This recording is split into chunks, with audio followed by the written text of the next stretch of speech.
Hi, welcome. My name is Nicole, and I am here with a word of encouragement. And this word is coming from the story, a story in Genesis 16.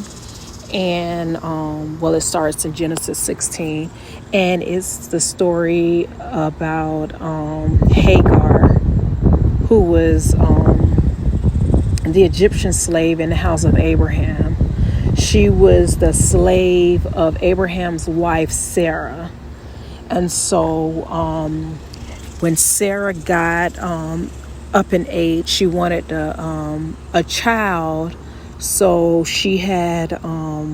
God had promised her a child. But as she was getting up in age, she became impatient and offered Hagar to Abraham as a concubine to bear a child on her behalf because she wasn't able to conceive yet. So Genesis 16:1 and 2, it says, "Now Sarai, Abram's wife, had borne him no children, but she had an Egyptian slave named Hagar. So she said to Abraham, 'The Lord has kept me from having children. Go sleep with my slave. Perhaps I can build a family through her.' Abram agreed to what Sarai had said." So after Hagar became pregnant with the child from Abraham, she started despising Sarah. That was Sarah's argument. But she was experiencing mistreatment from Sarah, which led her to flee into the wilderness. And after Hagar had went into exile into the wilderness, she was visited by an angel of the Lord, which is in Genesis 16:7-13. The angel of the Lord found her by a spring in the wilderness, the spring on the way to Shur. He said, "Hagar, slave of Sarai, where have you come from and where are you going?" She replied, "I'm running away from my mistress, Sarai." And just a quick note, her name was Sarai before God came in and changed her name to Sarah, just like Abraham's name was Abram before God came in and changed his name to Abraham. So the angel of the Lord said to her, "Go back to your mistress and submit to her authority." The angel of the Lord said to her, "I will greatly multiply your offspring, and they will be too many to count." The angel of the Lord said to her, "You have conceived and will have a son. You will name him Ishmael, for the Lord has heard your cry of affliction. This man will be like a wild donkey. His hand will be against everyone, and everyone's hand will be against him. He will settle near all his relatives." So she named the Lord who spoke to her, "You are El Roi," for she said, "In this place have I actually seen the one who sees me." So what Sarah recognized was God's awareness and his care for what she was dealing with, what her plight was. And if you will remember, I said that she was an Egyptian slave. And in Egypt, during those times, they served false gods. But because she was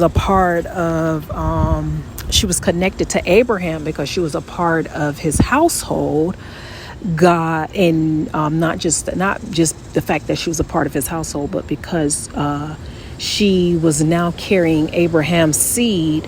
So now that connected her to the covenant that God had made with Abraham, or eventually made with Abraham.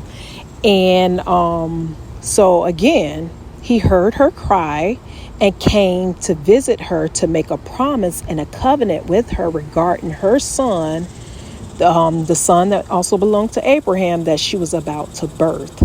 So my reason for this story is, I just wanted to come and just you know, express and point out the type of God that we serve, and how even though she was born into the Egyptian culture where they serve false gods, but the fact that she was carrying Abraham's seed, and that she was in distress, he still heard her, he still saw her.